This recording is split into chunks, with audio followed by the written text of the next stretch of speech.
If you look at my channel, you can probably guess that I like world building. And that's one of the main reasons why I like Magic the Gathering. It is not only a fun game, it is also a collection of many beautiful and original works of world building. There's simply nothing else quite like it. For this reason, when I heard that Magic had a world called Ixalan, which is inspired by Mesoamerican cultures, I got really excited because I am Mexican and I love it when people are inspired by my country's culture and history to make art. So I checked the cards from Ixalan, and when you look at a magic card, you are supposed to start thinking about all the cool things you could possibly do with that card. You are supposed to think about the characters and their world and how the mechanics in the card represent those things. But when I look at the cards from Ixalan, I couldn't feel any of that. Instead, all I could feel was disgust. And for a long time, I couldn't put my finger on what bothered me so much about this setting. But now I have finally figured it out. There are a couple of major problems with Ixalan. And once I recognized those problems in Ixalan, I was able to recognize them in many other pieces of media that have been bothering me over the years, like Avatar, Hey Arnold, El Dorado, even in National Treasure. In understanding why I don't like Ixalan, I learned a lot about how we use historical inspiration in works of fiction, and I want to share with you what I learned, in the hopes that if some of you go on to create works of fiction, they will be better than this. First, in case you don't know or you need a reminder, let's recap what is Ixalan and its story. Ixalan is a plane of the magic multiverse. These planes are often inspired by real-world cultures. For example, Amonkhet is inspired by ancient Egypt, Pharos is inspired by ancient Greece, Kaladesh is inspired by India, Kamigawa is inspired by feudal Japan, and finally Ixalan is inspired by Mesoamerican cultures. Ixalan has four major factions. The Sun Empire, a nation of humans who use dinosaurs and are mostly inspired by the Aztecs. The Legion of Dusk is a theocratic society whose religion revolves around vampirism and are clearly inspired by Spain. The Pirates, who are inspired by pirates and who are pirates. And finally, the River Heralds, a civilization of nomadic merfolk who are deeply connected to nature.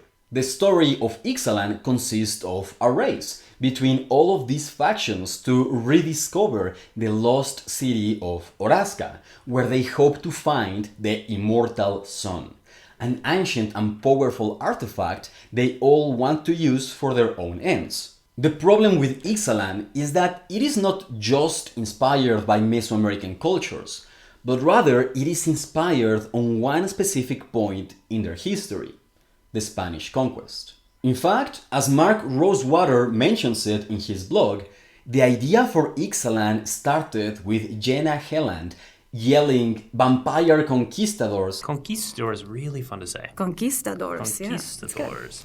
at a presentation they had for ideas of new worlds to explore. It's not surprising that Jenna had this particular idea in mind, because many cultures seem to be frozen in time in our collective imaginations. Let's use Greece as an example. When we think about Greece, we don't think about 17th century Greece fighting for independence from the Ottoman Empire. We don't think about the Mycenaeans fighting against the Sea Peoples. We don't think about the Byzantine Empire. We think about classical Greece, the time of city-states and philosophers. And it makes perfect sense. That period of Greek history was incredibly influential for world history, and it is full of amazing stories like the Peloponnese War, the birth of philosophy, the trial of Socrates, the Persian invasion, and many, many more stories that will continue to be told for thousands of years. For these reasons, it makes perfect sense that when Wizards of the Coast decided to make a plane inspired by Greek culture, they immediately thought about this specific historical context. They probably didn't even question it. And the same is true for Amonkhet with ancient Egypt or Kamigawa with feudal Japan. They too are frozen in our collective imagination. I mean, even when Japanese people make stories inspired by their own culture, we'll often make references to feudal Japan. Just look at how many animes have characters named Oda Nobunaga. In principle, there's nothing wrong with this. But this is a problem in the case of Mesoamerican cultures. For many people, the story frozen in their imagination is that of heroic explorers discovering a new world and finding riches beyond their wildest dreams. However, this is just the result of centuries of European propaganda. The real history is a history of genocide and cruelty beyond our wildest nightmares. It was basically the apocalypse. Bartolomé de las Casas was a priest who was there and he saw all of this happening.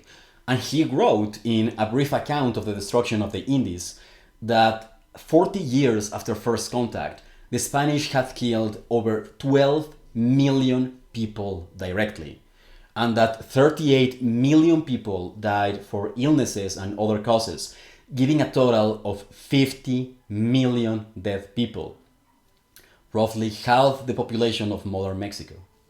Bartolomé even says explicitly that the Spanish were pursuing a policy of extermination.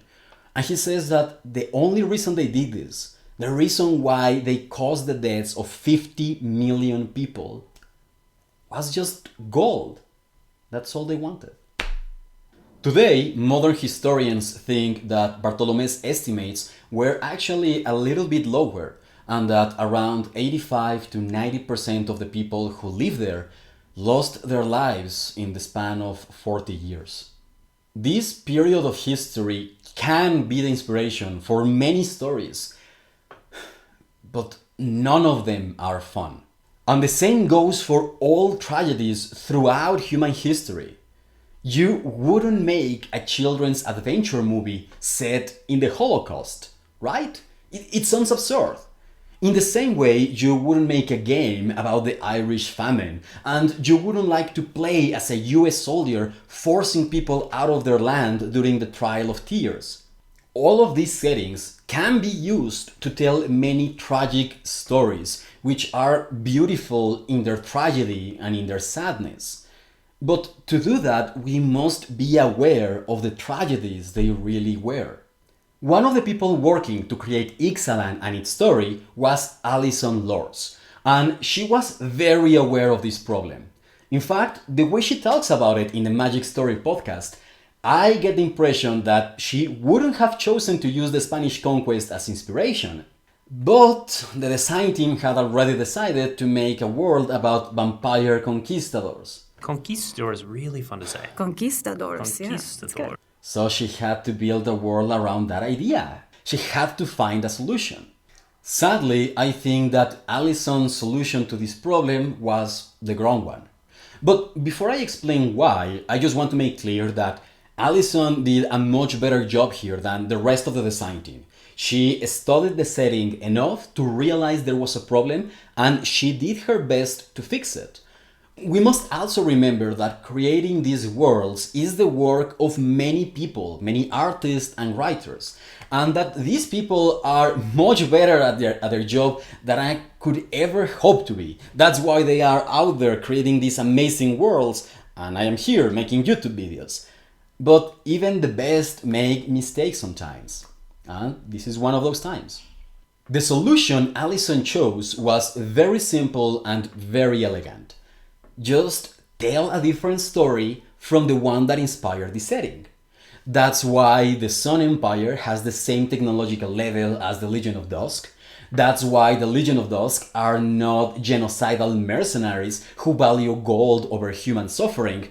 That's why the River Heralds have no problem defending themselves using magic, and that's why the pirates of Ixalan don't do any of the horrible stuff that pirates often did in real life. In principle, this is a good solution, but in practice it has one major flaw. It doesn't matter if you tell a different story from what happened in real life, if everything in the story reminds the audience of what happened in real life.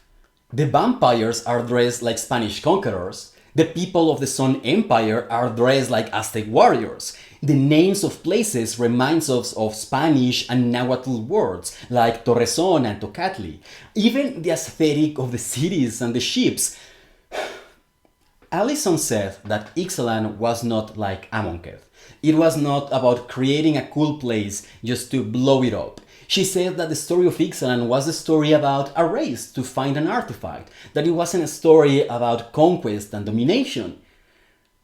And yet the vampires are called several times vampire conquistadors, and they are mentioned to be conquering places in Ixalan. Conquistador is really fun to say. Conquistadors, yeah. But the prime example of all of this is, in fact, the phrase that inspired Ixalan in the first place: vampire conquistadors. Conquistador is really fun to say. This phrase meant that Ixalan was poisoned from the start, and there was nothing Allison nor anyone else could do to fix it.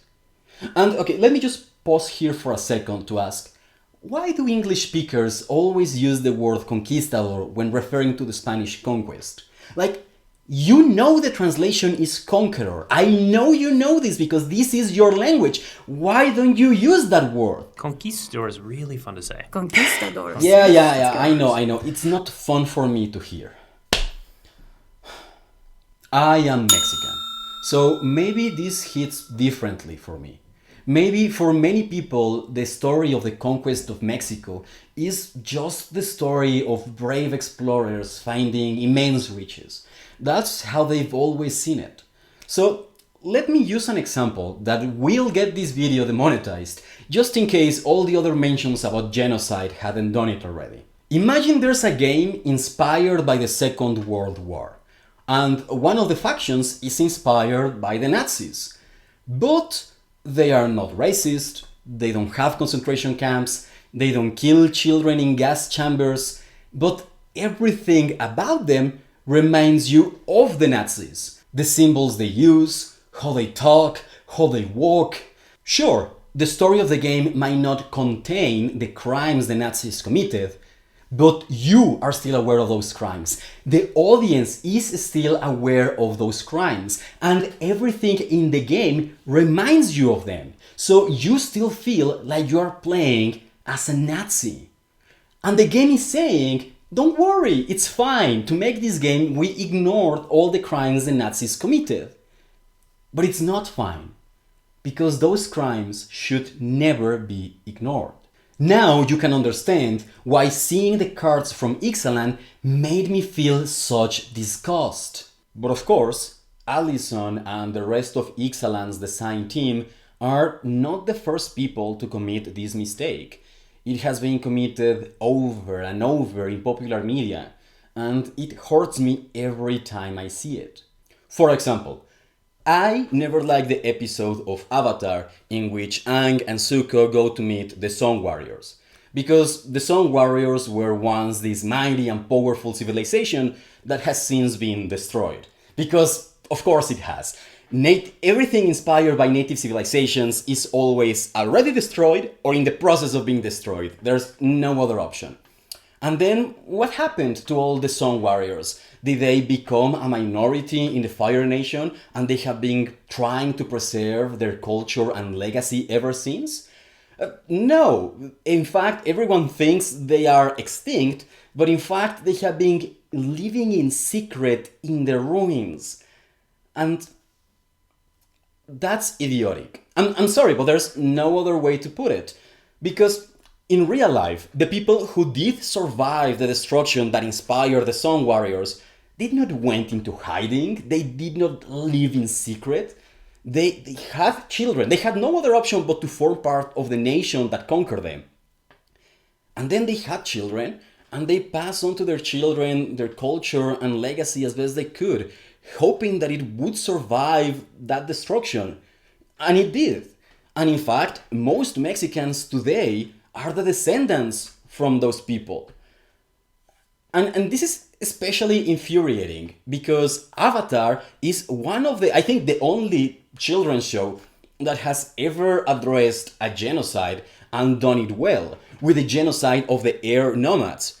Of course, they don't go too deep into the details of this genocide. They go as deep as they can while still being a children's show, but it works very well because from that point on, whenever the gang is trying to save the world from the Fire Nation, we know exactly what they are trying to save people from.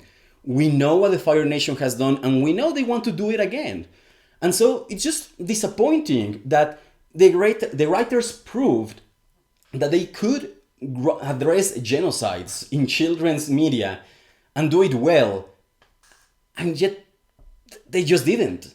They had another opportunity to do it, and they didn't. And it's disappointing. Like, I expected better from this show. I also don't like El Dorado. And yeah, I'm sorry, I want to like it. I mean, the protagonists do end up saving the city from the evil conquerors. But even as a child, I couldn't enjoy that fantasy. Because that's not what happened in real life. In real life, no one saved them. Chief, you cannot fight them! Then how can we stop them? We can't. I also was very excited to see the second movie of Hey Arnold, because that show has one of the worst cliffhangers in history, and I wanted to see what happened with his parents.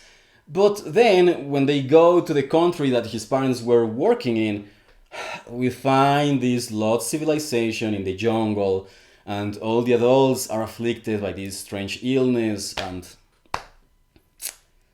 Arnold finds the cure, and they have been living in secret. Conquistador is really fun to say. Conquistadors, yeah. Conquistadors. You can see it even in fucking National Treasure, where for some fucking reason there are Aztec ruins in the middle of the United States, and they are filled with gold and other treasures. And that movie made a big deal of having all of this historical accuracy, and they go to all of these places and they don't stop mentioning history, and then you have Aztec ruins in the middle of the United States. It's like,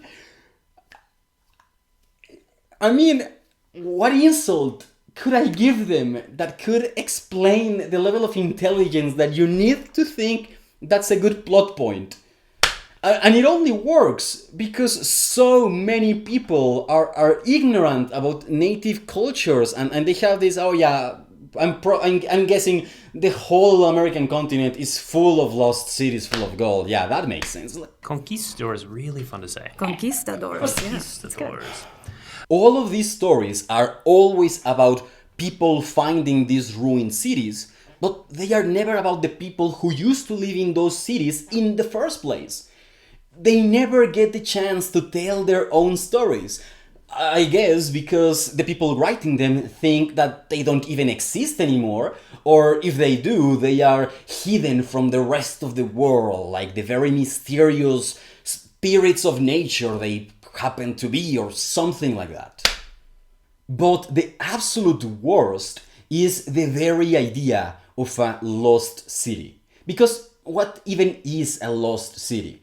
It is the idea that once upon a time there used to exist these people in the jungle, and they did amazing things. They built cities, perhaps only one city, and they built these amazing buildings, and they had governments and nations, and they act as if all of that is incredible, when it's not. People all over the world did all of those things. It is very normal.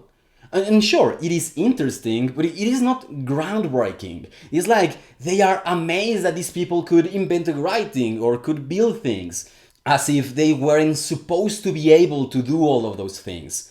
But now, let's ground all of that with a real life example: the Mayans. Yes, their civilization was conquered. Yes, their civilization was definitely damaged. But no, it was never lost.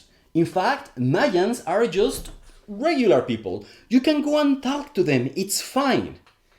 And yes, there are many Mayan ruins in the jungles of Yucatan, just as there are ruins of Roman cities, of Greek cities, of Persian cities, of Babylonian cities, of Cambodian cities.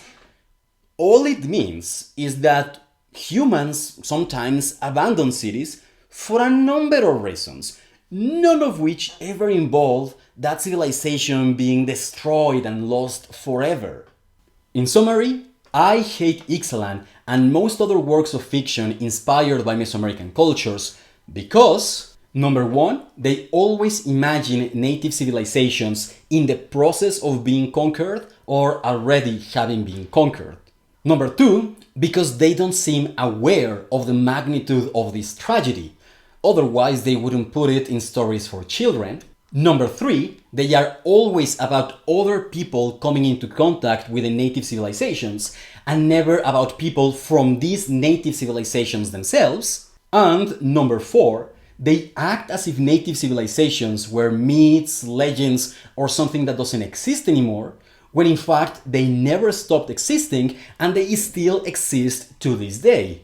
In fact, countries like Mexico, Guatemala, Paraguay, and others can be considered to be the current form of these native civilizations. But to be fair, it is really hard to tell stories about Mesoamerican cultures. Maybe that's why we Mexicans don't do it that much.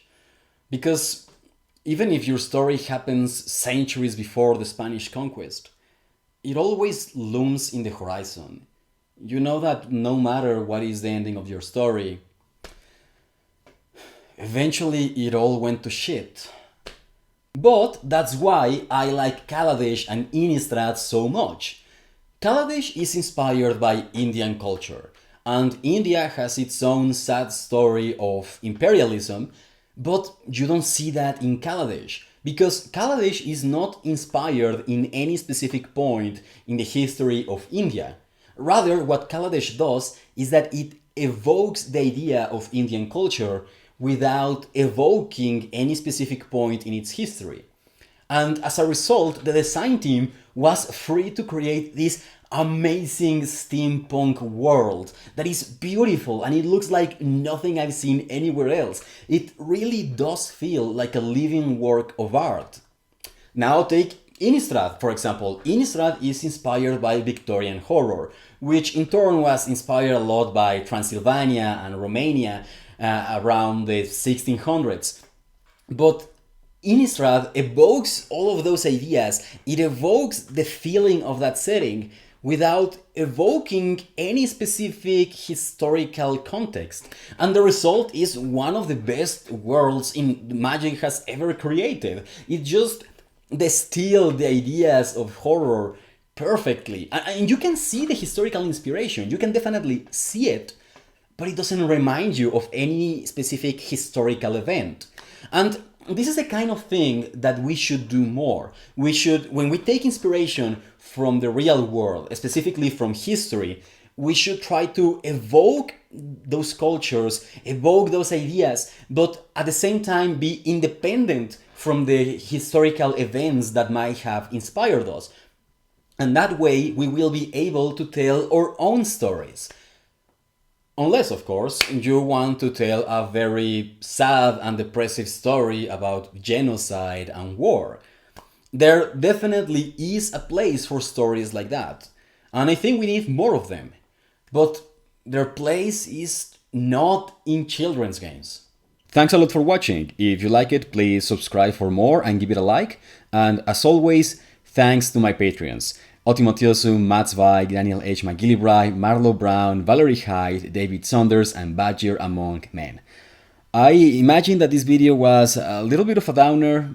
It's kind of sad, the topic. I'm kind of angry and that stuff. But I hope you all like it. This video took a while to make for a couple of reasons. One of them is that I got hired by PBS Spacetime to write one episode for them, and hopefully I'll be writing more episodes for them in the future, so stay tuned for that. Also, part of it is that this video, I thought it would be simple at first, that I would just explain a couple of things that I didn't like, but then I found out that I had way too much to say about this topic, and well, I had to say it, and I had to say it right, and I had to get it right. So that's another reason it took time. Finally, this is my second to last video in the year. The last one is going to be the one about the Phyrexian Predator secret layer that I mentioned earlier. I don't know when that one is going to come out because I haven't received the secret layer. I hope I'm going to get it before the end of the year, hopefully. And the rest of the time, I'm going to be focusing on writing the book. I'm writing Strong Against God. You can read the current version right now in my blog. Just keep in mind, actually, I'm going to do a lot of changes to the official version.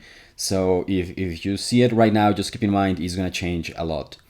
Yeah, well, happy Halloween, and if I don't see you